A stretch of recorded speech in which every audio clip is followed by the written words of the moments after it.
You know how the galaxy sees us, humans, that is, as the dogs on the table, scrambling for scraps dropped by the real players. They never imagined we'd forge a blade from what they threw away.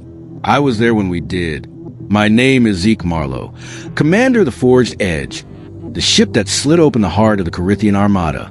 Let me tell you how it began. We weren't even supposed to have a space fleet. The Terran Accord was signed under duress after the Battle of Titan's Shadow. The Corinthians blasted through our outer defenses like paper. Earth surrendered, reluctantly, after 2 weeks of orbital bombardment. Our moon still spins with scars.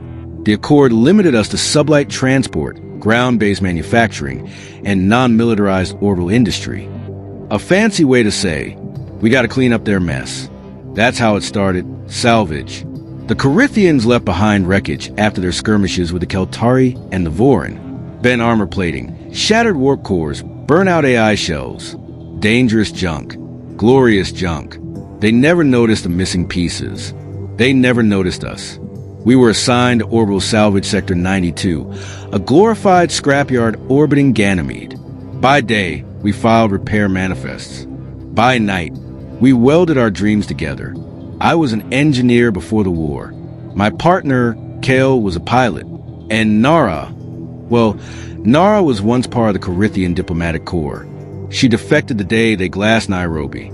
She had access codes we weren't supposed to have. She spoke their language. She knew where they stored the really dangerous stuff.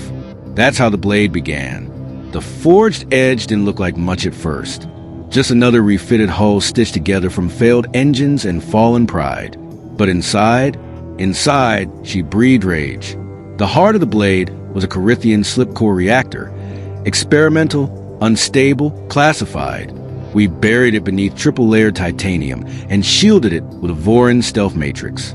Her AI wasn't standard. No, we stitched it from fractured Corinthian neural cores, broken code, and earthborn instinct. Her voice?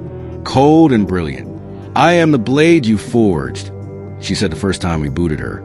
And she meant it. We never meant to fight. We built her as proof that humanity wasn't broken, that we could still create, not just survive. But the Corinthians found us. They were doing a compliance check on orbital zones. One of their drones pinged a power spike too advanced for human tech. A scout cruiser arrived within hours. We had seconds to decide. Nara just nodded.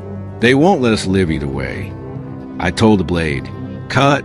The first shot came from them, a warning beam across our bow. The Forged Edge blinked into slip space for 0.3 seconds, just enough to slide behind their engines. We fired a burst from our reformed particle lances. One strike. The cruiser erupted like a dying star. We left only echoes in our wake. The Corinthians didn't take that lightly. They sent a fleet. 20 ships arrived at Ganymede's orbit. That's not a punitive force. That's an extinction event. Civilians scattered. Communications blacked out. Earth, cowardly and cautious, disavowed us. So we were unauthorized combatants and rogue engineers. They called us terrorists. We called ourselves freeborn. They underestimated us again. They thought the Forged Edge was our only ship.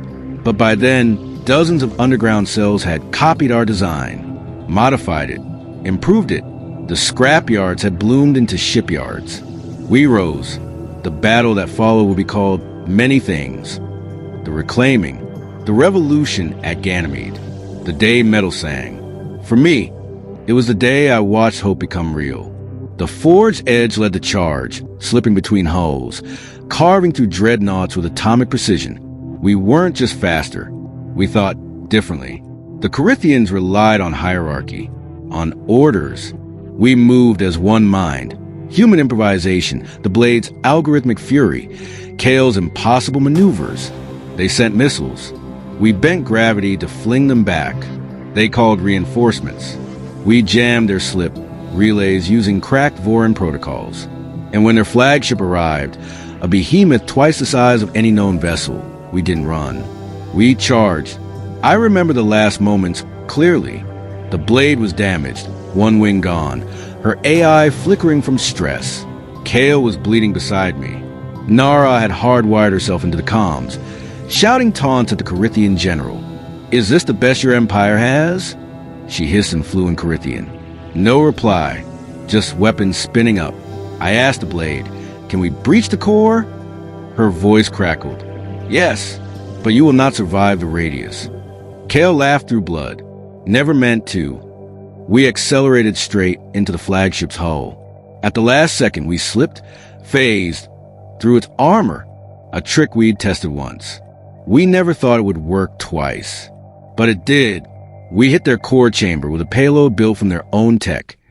Destabilized graviton slugs coated in antimatter gel. The flagship ruptured from the inside, folding in on itself like a collapsing dream. The fleet panicked, half retreated. The other half, leaderless, was dismantled by the remaining freeborn ships. We didn't die. The blade survived. Somehow, we emerged from the wreckage, barely alive but alive. Weeks later, Earth finally spoke, not in condemnation, but admiration. Under extreme duress, independent Terran actors displayed initiative and technological adaptability previously underestimated by Allied systems. They still couldn't say it. We won. The Corinthians never fully recovered. Their empire fractured. The Keltari sued for alliance. The Vorin offered us trade. The galaxy looked at humanity again and blinked, all from one blade. Forged in ash. Epilogue. I'm old now. The Forged Edge is a museum piece. But some nights, I walk her decks. Her AI still hums. Her voice is softer now, almost gentle. "Would you build me again?" she once asked. "No," I said. Now, they know better than to throw scrap at us. We took their junk, and we made a legacy.